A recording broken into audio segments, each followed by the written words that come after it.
This is Popular Front, a podcast focused on the very niche and kind of geeky details of modern warfare with me, Jake Hanrahan.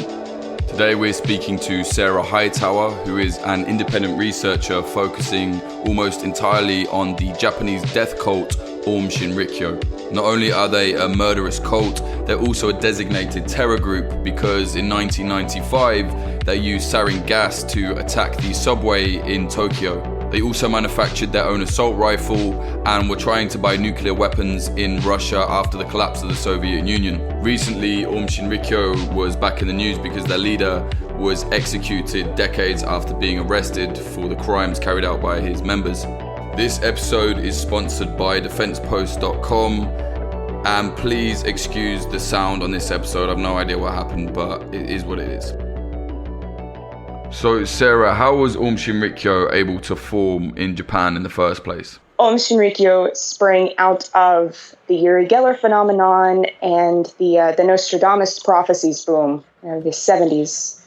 And then in the 70s, the writings of Nostradamus were kind of loosely translated into Japanese. Mm-hmm. And Japan kind of liked it because the savior was supposed to come from the East. You'll see that reflected in things like Akira and Fist of the North Star. The world's going to end, but the savior's going to come from the East at the end of the century. So those are animes, right? Mm-hmm. Okay. Yeah, very big ones. Yeah, I love Akira, man. So all of this. So I guess what we're saying is there was like a time of kind of mysticism in Japanese culture in that time. Oh yeah. You had the new religious boom and the psychic boom, the Uri Geller phenomenon, and the Nostradamus boom, and they all converged at the right place at the right time, so that when Shoko Asahara finally started his little yoga studio in Shibuya in the mid-'80s, people would leave other new religious movements and come check out what he got going on over there. Shoko Asahara is he's the founder, essentially, right? Yeah, he was the blind guru in the purple pajamas, and I hate him more than anything in the world. And how did he start all this? I mean, how does it go from a yoga studio to, an international terror organization / death cult? The Japanese term is mind control. Sometimes that translates over here to brainwashing, but basically it was years of manipulation and abuse. These people saw him as a literal god. He was very cunning. He had keen psychological insight. He could read people, not in a supernatural way, but in like a psychological sort of way. He would tell them what they wanted to hear or what he needed them to hear to influence their thinking, their decision-making patterns. And then it slowly escalates into violence, internal violence, of course, and then external violence, like you saw with the Matsumoto sarin attacks and the abductions, sarin attacks in the subway. What are the beliefs of Aum Shinrikyo? What did Shoko Asahara decide he wanted everybody to follow? At first it was yoga, and then basic Buddhism. Then it was Vajrayana esoteric Buddhism. And then it was the Book of Revelations, the white power elders of Zion propaganda. It was a little bit of everything. And so he just created basically his own beliefs, taking bits from all of these fringe groups. Yes, it's very syncretic, but that's not something that was specific just to Aum Shinrikyo. A lot of new religious movements were doing that at the time, and a lot of them still do it today. Yeah, that is true. So what gave them the edge? Because they were really popular, right, in terms of, all the weird little groups that were popping up at that time. I know that Aum Shinrikyo was kind of the one to be at. It kind of was. In terms of numbers, they weren't doing that well, but in terms of just publicity, because of the candidacy campaigns, things like going on tunnels, beat Takashi, things like that, and just the constant people out soliciting on the streets. Culturally, more people were aware of it.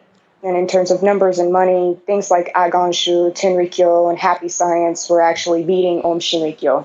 So these were other cults? Oh, yeah. Happy Science is still around. Wow, Happy Science, great. So how did they have fun? How did they become extreme? Because I know at the start he wasn't a nice guy, and he was kind of brainwashing people, if you like. But they weren't always extreme. I mean, how did they go from weird little sect to violence? He started the Doomsday Prophecies, And it wasn't exactly silly at that time. And there was a time I was trying to explain, with the writings of Nostradamus. There were kids who would learn about the prophecies of Nostradamus in school, and they would have these tiny little freakouts because the world was going to end before they could really grow up and do what they needed or wanted to do. And that was more common than you might think. So that was a part of the cultural climate at the time. Well, I mean, it's not as if every person was absolutely convinced, but it wasn't as silly as you might think it was. Right. And Shoko Asahara, I mean, he said that he was God, or what did he say? He was every god. Every god. He was Shiva Okami. He was Jesus from the Bible. He was George Washington. He was the man who built the pyramids. They believed in. Why? You don't go and puncture Sarin in the subway unless you believe God told you to do it. What was the motivations? Why did they do the sarin gas attack? It's because they knew that they were about to get raided. Someone had finally been able to connect them to sarin production. And they knew it was just a matter of time. How did they end up with the sarin production in the first place? Because it's not easy. It was easy for one of the members. And also they built, those giant Satyan complexes. I'll talk about Dainana Satyan. Is that big building with all of the hastelloy metal tubes poking out of it and things like that. It looks like it's covered in a tarp, but it was massive. No one could just go up in there and walk around in there. It was built on private property. They were a religious organization. They actually invited a religious scholar in to look around when people started questioning what was going on. All that they did was just put this styrofoam Buddha statue in the opening, like in the little foyer or something, and said, no, it's a chapel. And they bought it. They bought into it. Guy goes and tells the media, no, these guys are legit. This is just a place of worship. But that was a place that they built with the stated goal of producing 70 tons of sarin. So they built this kind of religious institution for themselves that the police couldn't really mess around with because of the religious laws at the time. And they built it to produce sarin. And VX and phosgene and botulism, things like that. Yeah, it was a full biological chemical weapons program. And how did they get chemists to come in and do this for them? They recruited them. And like I said, Asahara was pretty good at reading people. Also were the higher disciples. And a lot of the higher disciples were brilliant, brilliant scientists. They know what they're looking at when they see it. And they know how to bring it in. It's unusual, though, I think, that a cult would manage to bring in, highly educated people like this. Perhaps, you could argue that it does happen, like in America, but I think mostly that's like stupid celebrities or whatever. In Japan, it seems unusual to me that a cult like this would end up people with like PhDs and stuff. So I think the smarter you are, the more questions you have. And there are some things that science simply cannot explain. And when you go and you look for those answers and you find someone that you can personally connect with, and they slowly start to manipulate you and foster this coercive dependency, it doesn't matter how many PhDs you have. And what did they get out of it? I mean, what did Asahara promise them? If you join Aum and create sarin and all these horrible, kind of chemical warfare for us, what did they get in return? They got the reassurance that they weren't going to go to hell, or that their brains weren't going to turn to water the moment that they died. So that was what he told them. The thing about the brain turning into water, I actually got from Hayakawa's memoirs. You can read some of these memoirs. You know what they were thinking as they were growing up. You know what they were scared of, what kind of doubts and fears they had as they were getting older before they ever met Asahara. So he just played on all that. Absolutely. It's the danger of cult religion. Yeah. And what do they think came after death? What was their version of heaven?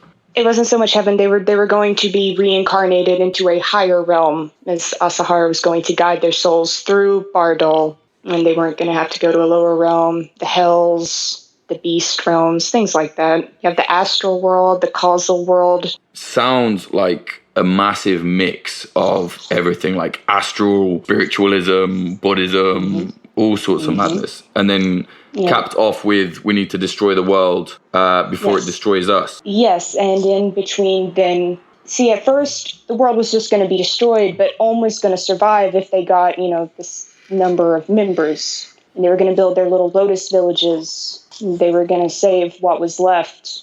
And how many members did they have at their peak? They had about 10,000. in Japan, and they had 30 to 50,000 in Russia. So that's what I want to know. How did they end up becoming popular in Russia as well? It was the collapse of the Soviet Union. Yeah, under the Soviet state, you couldn't really freely worship. Well, once the wall fell, you just had this massive economic and spiritual void. Well, Aum Shinrikyo had spiritualism, and Aum Shinrikyo had a lot of money. So they flew over to Russia? Yeah, they flew where they sailed, yeah. Hayakawa set it up. And they set up what, like little schools and little branches of Aum Shinrikyo there? Oh, yeah, they went through the Japan-Russia university. And how did they get so much money? There is a rumor that Hayakawa and Mirai actually counterfeited a lot of paper, but also, to join Aum Shinrikyo, to become a samana, you had to sign over everything to Asahara, and they would liquidate it. So they just took everything from the members as well?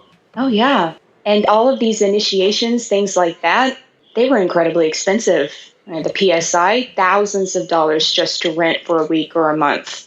They were selling his bathwater. They were selling his blood. They were selling his hair. Yeah, I read that. They were selling his bathwater. And people were, what were they going to do with it? Drink it? Yes, absolutely. So they would drink Shoka Asahara's bathwater thinking what? They would live longer? That it would basically purify them. And it could maybe cure diseases. That kind of stuff with televangelists here in the United States. We have things like the blood of Jesus oil. And it's just vegetable oil with red food coloring. But they will sell it at a marked up price. I know, but it's a bit different to we have, for example, you can buy holy water at the Catholic Church, or you can buy, a St. Christopher that's allegedly got a piece of holy cloth in the back of it. But that is very different to go in. There's this guy over here. He's a living God, and you can drink the water that he's just bathed in. I mean, you do know that they would sell bits of Jim Jones's clothes and pictures for you to wear around your neck and stuff to keep the bad stuff away. True. It's common with cults and cultic sects. I don't know. He really seems to have abused their weaknesses. He did, and you can actually see things like that in the holy name system, or the stage system and the holy name system. If you look at the executive members who got the death penalty, or the ones that participated in Aum Shinrikyo's crimes, and they were some of the ones who had been there from the very beginning, the ones he had the strongest hold over.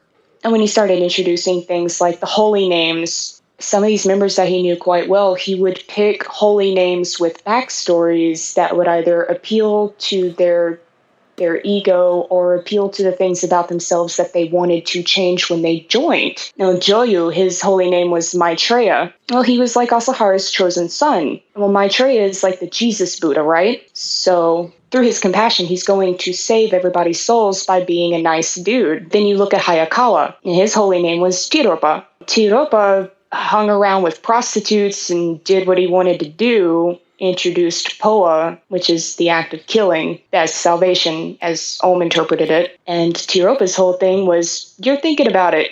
Don't think about it too much. But Asahara knew what he was doing. So he basically gave them alter egos. Oh, yeah. They would sit around, he'd come up with origin stories about how these people were reincarnated and they had lived together in past lives. And they had, what I want to know about is they had a base, right, or a HQ, as far as I understand, at Mount Fuji. Is that correct? Yeah, the Kamiku. Yeah, and I read that they did a lot of strange things there. For example, I read that some locals were observing cult members who'd basically been bathed in boiling hot water and their skin was all red and they were burnt. I mean, what was all that about? What were these weird little initiations and these kind of ceremonies they were doing? And they're talking about the hot water. I mean, that's a standard esoteric practice, but under Asahara and in Aum, it became very dangerous and very abusive. And you had things like a Shaktipat, where he would open up your chakras and you'd have your first mystic experiences. And basically, he would rub your forehead until you thought you saw lights. And then you'd tell them about how great it was, and they'd use it as propaganda. That's how they started drawing people in. They would fake levitation photo shoots to put in magazines and photo books to draw more people in who wanted to learn how to levitate. And then you had things like the Christ initiation, narco initiation. They made their own LSD and mescaline. Did everybody live with them at this base in the mountain? No. They had various branches with samana set up all around the country, but only 11 to 1,400 people were live-in samana, and the other thousands and thousands of people were lay members. Right. They would go to the branches, they'd attend the services, and they would spend thousands and thousands and thousands of dollars on propaganda and initiations. So how did they kind of mobilize people into being violent? Because that's a part of it I find really interesting, that they went from being just a cult to basically being a terror organization. It started with the introduction of POA. You see, after Shoko Asahara and the people who ran for, let's just say Congress seats or whatever, once they lost, Asahara says, the Mahayana course, it ain't working. We can't reach people. We can't save people by being cool dudes. The only path from here point forward is the path of Vajrayana. Vajrayana is not inherently dangerous. The Dalai Lama, he's an esoteric Vajrayana Buddhist. Mm-hmm. Under Asahara, Vajrayana became twisted and manipulated to mean violence. Because if somebody whose spirit is at a higher level, if you're at a higher stage and you take someone out, you're doing a good thing. Because otherwise their soul would be reborn into hell or the animal realm or something. But if a holy person strangles them, they are saving them. So they believed that by committing these murders, they weren't actually killing someone, they were saving them from hell. Absolutely. And maybe you can talk about some of their crime, because I know they did some terrible stuff, like they killed a lawyer, they killed his whole family, even his infant son. Maybe you can talk about that. As far as we know, Aum's first murder was internal. They killed a member who had witnessed the accidental death of another member and wanted to leave.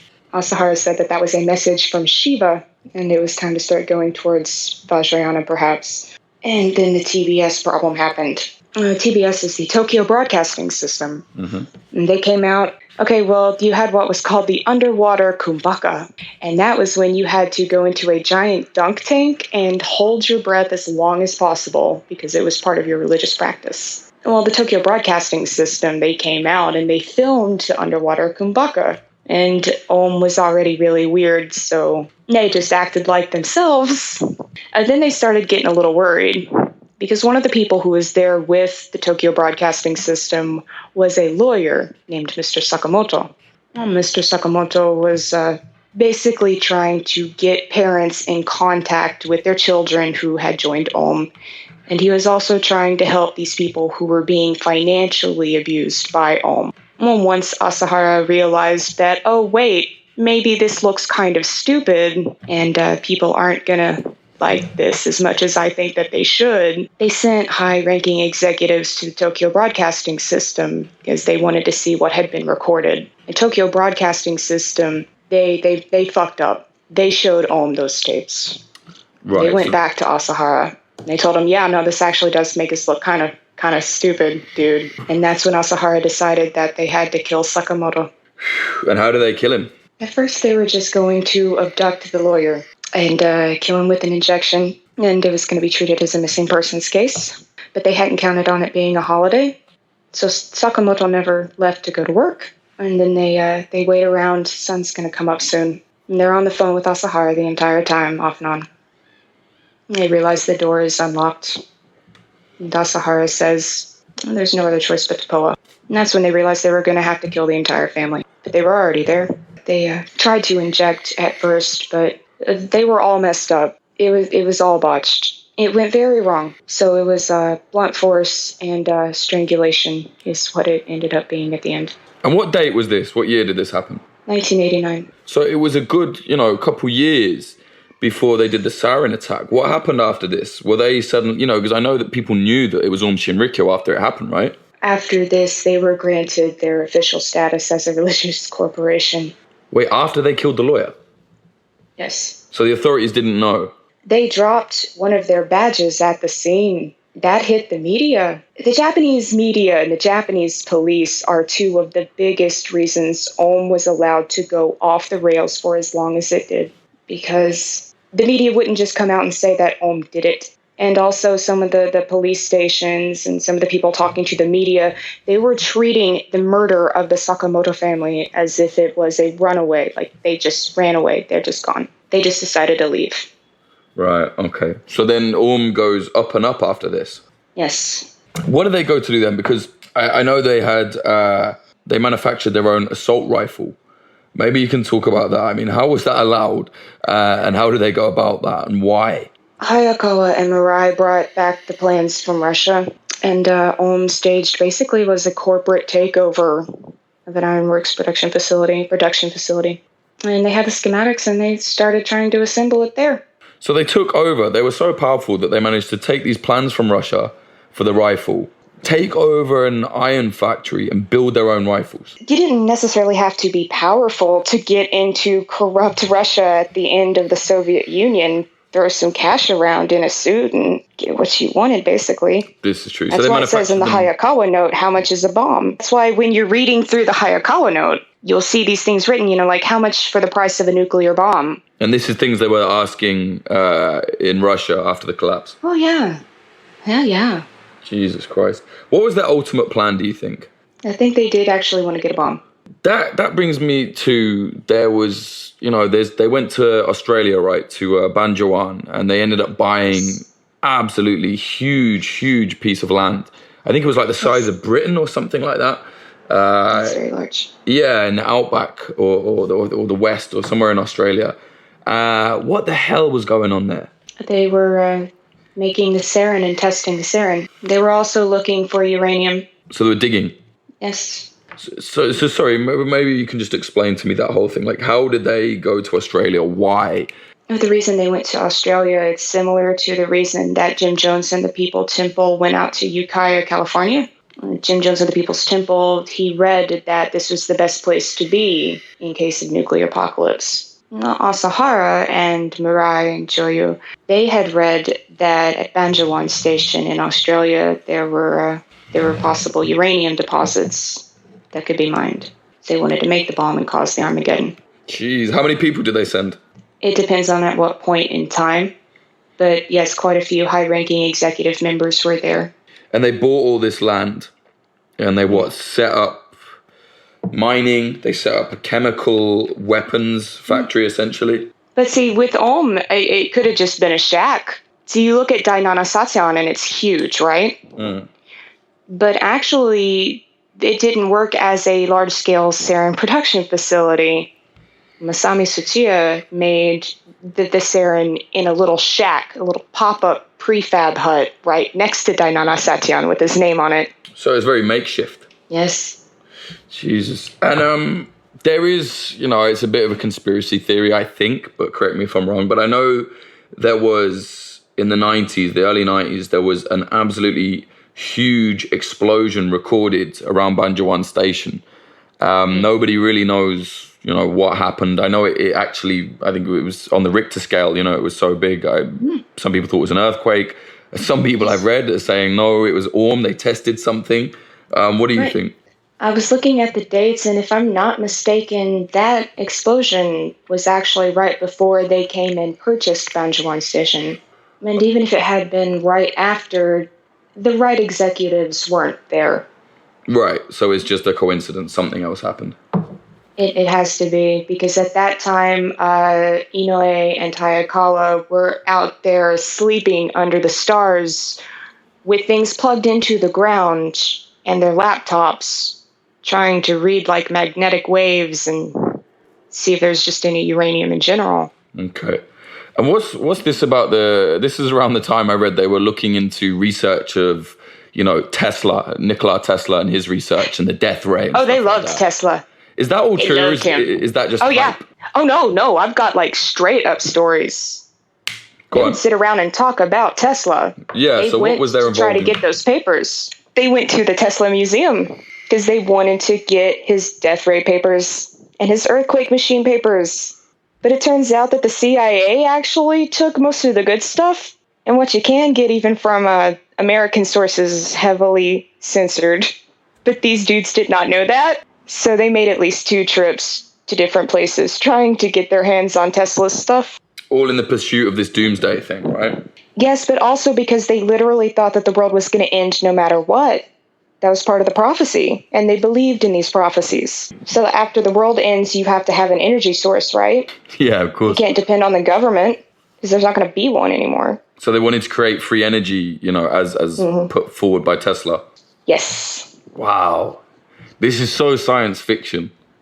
It's a very sci-fi cult. They tried to make Gundams and underwater submarines. They tried to resurrect Atlantis and the lost continent of Mu or whatever.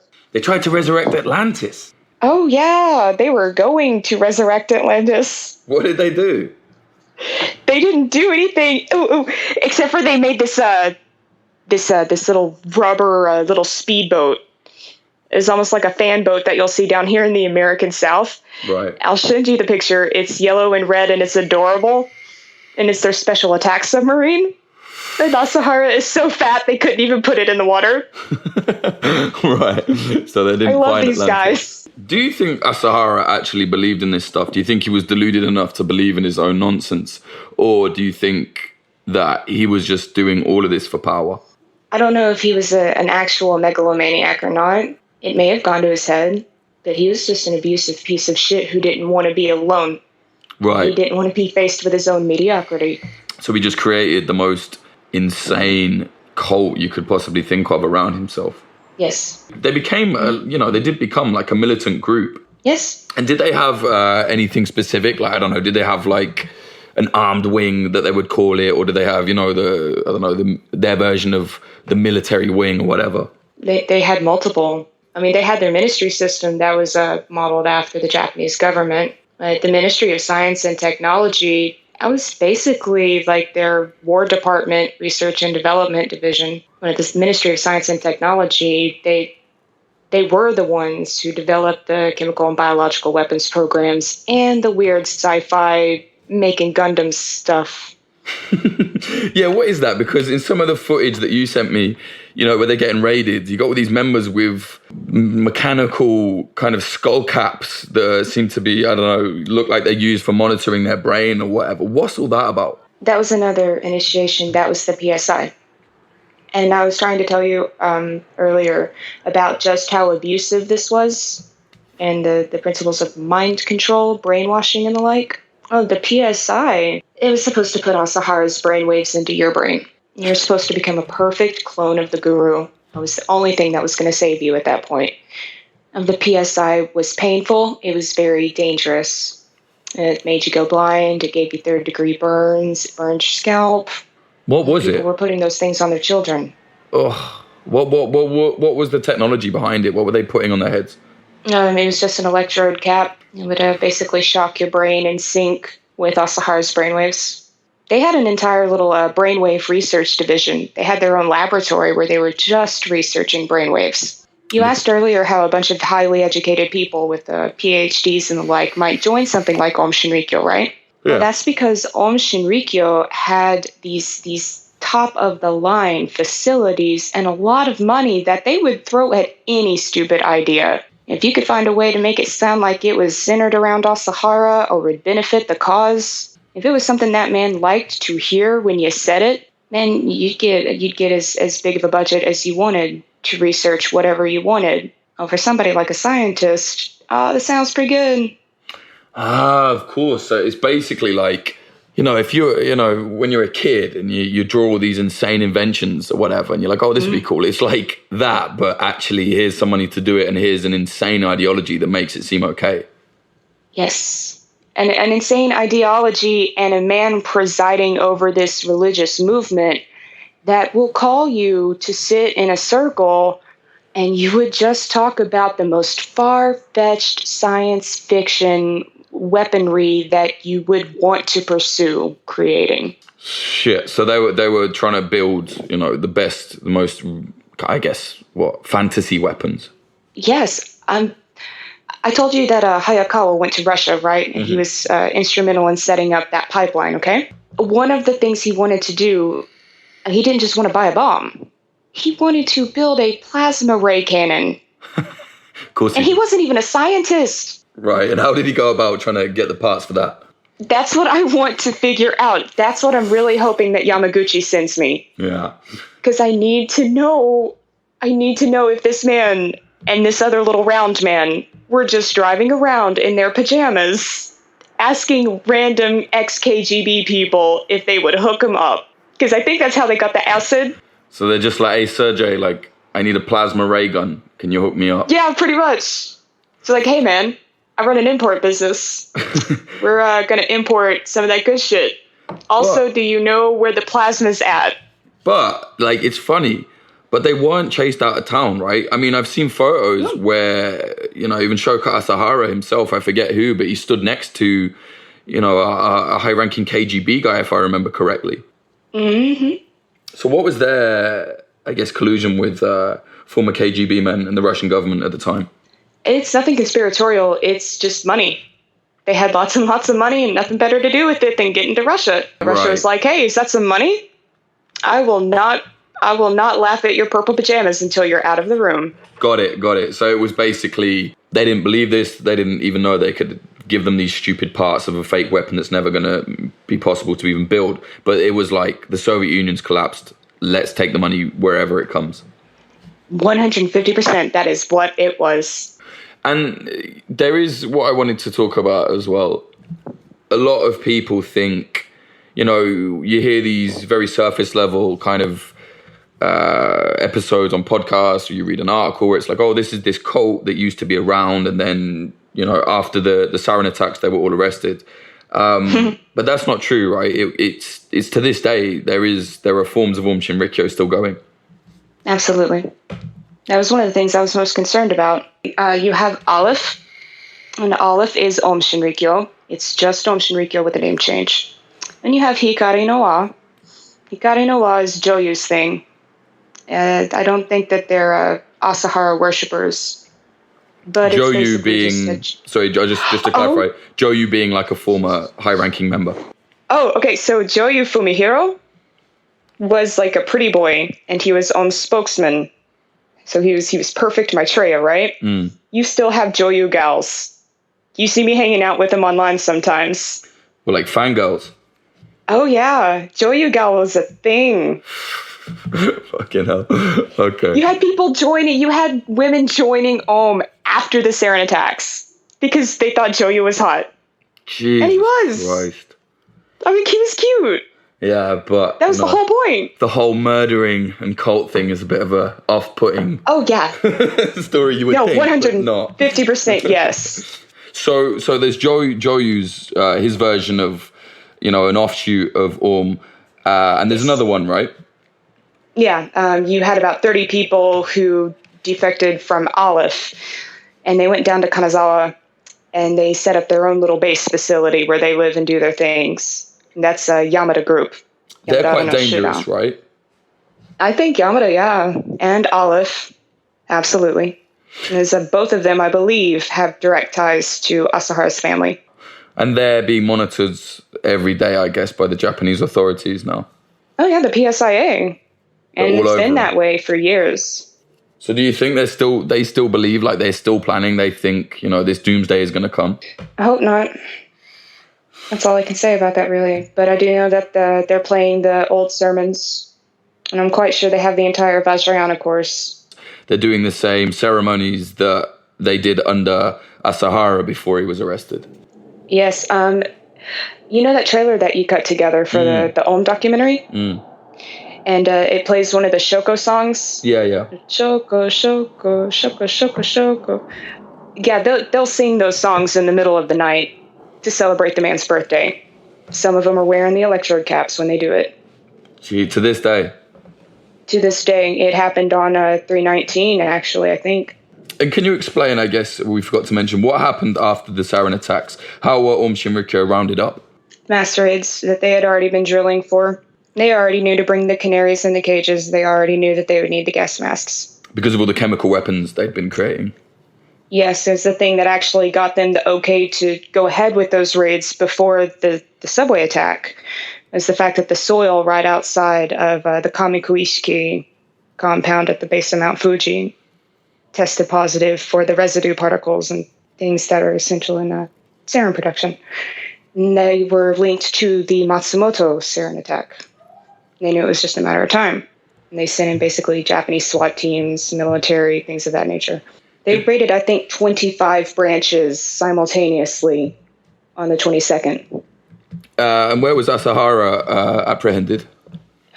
He was hiding in the walls of Satyan 6. One of the which buildings. is where they all basically lived. Right. Yeah. Hiding in the walls. What do you mean? Yes. No, literally hiding in the walls. He had like a Saddam Hussein spider hole in the walls of Satyan 6. And he was surrounded by cash and like snacks. He was wearing a PSI cap. And so after that, a load of the others got rounded up, right? Yes. And we've seen what Well, was not it? after. Sorry, it wasn't after. Pretty much everybody was already rounded up and were either being pushed through the courts or had been released to go on their way. They didn't get to Asahara in the walls of Satyan 6 until May. So they had like 2 months. So the media would say, when is X Day? Because X Day is going to be the day that we went and got Asahara from wherever he was. People already knew he was hiding out at one of the Satyan complexes. About a week ago or 2 weeks ago now, they were executed. Yes. It took a long time, as you said, because of judicial process. Do you think that's the end of Aum, or do you think this is going to carry on further? It's not the end. They executed Asahara, and they executed 6 other high-ranking executives. Basically, they took out the big names all at once. You still have 6 more. They're still on death row. But what about in terms of, as an operational cult/militant group? What about that? Do you think that's over, or do you think there's possibility? In terms of it being a religious doomsday cult, that's not going to go away. I don't think that's ever going to go away. Got too many true believers out there, and they're very successful at recruiting people who don't remember the Sarin attacks. And in terms of it being an actual militant organization, no, I don't think that's going to be a problem. The PSIA has been busting up in these facilities for years now, trying to make sure that doesn't happen. The major concerns after the executions were lone wolf attacks and mass suicides. The mass suicides haven't happened. The lone wolf attacks haven't happened yet, but it's a possibility. Before we kind of end this, is there anything specific that you want to talk about that you think is really important in terms of Aum and what people should know? I want people to know what these people live through. Because we're talking about these high-ranking executives and we're talking about these terror campaigns and things like that, right? Okay, but I also told you that Aum Shinrikyo had 10,000 members in Japan. Of those 10,000 members in Japan, the number of people who knew about the murder stuff, or the terror stuff, and the biological chemical weapons campaigns, we're just looking at a handful, and most of them were executed. We had thousands and thousands of people who were abused. They weren't lunatics. They didn't get the help that they needed. And a lot of them had to go into hiding. Some of them kept going back because they couldn't officially relocate to new provinces and new cities and things like that. The anti-Aum hysteria, it was brutal. Yeah, it's a very big thing in Japan. I mean, we might not hear a lot about it outside of Japan, and it's kind of like, whoa, this crazy cult. But it's a huge stigma to be associated with them, right? And, kind of understandably so, considering they carried out such horrific acts. Yeah, well, most people don't even remember. That's the thing. I said Aleph was very good at recruiting young people who don't remember the sarin attacks in the subway. But in Japan, there's this cultural stigma. You don't really talk about these bad things. It's unscrupulous. And because of that, the memory of the incident is kind of faded away. That's really dangerous. Yeah, it is. Okay, cool. Where can people get hold of you if they want to, follow your research on Aum? I haven't made most of my research publicly available yet, but you can follow me on Twitter if you'd like. It's at Nezuminingen, NEZUMI_thingy, NINGEN. It's a Satomu Miyazaki joke. I am not ashamed. All right, I think that's good, man. I think that's excellent. That was Sarah Hightower talking about the madness of Aum Shinrikyo and their constant pursuit of destruction of just about everything in their way. If you want bonus episodes, which include everything from talking about being at an Azov Battalion summer camp for kids to listening to Jennifer Lopez on the way to a PKK battle in Southeast Turkey, go to patreon.com/popularfront. This episode was sponsored by defensepost.com as always. This episode was also made possible by the $30 Patreons. Thank you very much. They are Stephen R.D. Henderson, Ryan Sandercock, Cole Gannon, Joel Tambusi, L.H., Aliame Leroy, Andrew Stover, Daniel Shearer, Joanne Stocker, Margaret Bowling, and Teddy. Thanks very much to all the Patreons. You've basically turned this from like a little niche idea I had to something that's actually working. Popular Front is looking more and more like it will grow up from just being a podcast to being a platform for independent conflict journalism. As always, like I say, without the influence of corporate vampirism and weird commissioners who try and tell you that normal people don't like this stuff, having never really been around normal people. So I'm really happy with what we're doing here at Popular Front. And thanks very much again to the Patreons. That is patreon.com/popularfront if you want to support and get all the extras there. And if you want, ask anyone that is a Patreon. There are extras all the time, every week. To keep up to date with all Popular Front related information, follow me on Twitter, Jake_Hanrahan. My surname is spelt Hanrahan if you didn't know. Also visit the Popular Front website, which is popularfront.co. All the episodes are on there and links to the various different things that are related to Popular Front. Music in this episode, the intro was by Home, the outro was by Son of Old. Visit his SoundCloud, it's soundcloud.com/son-of-old.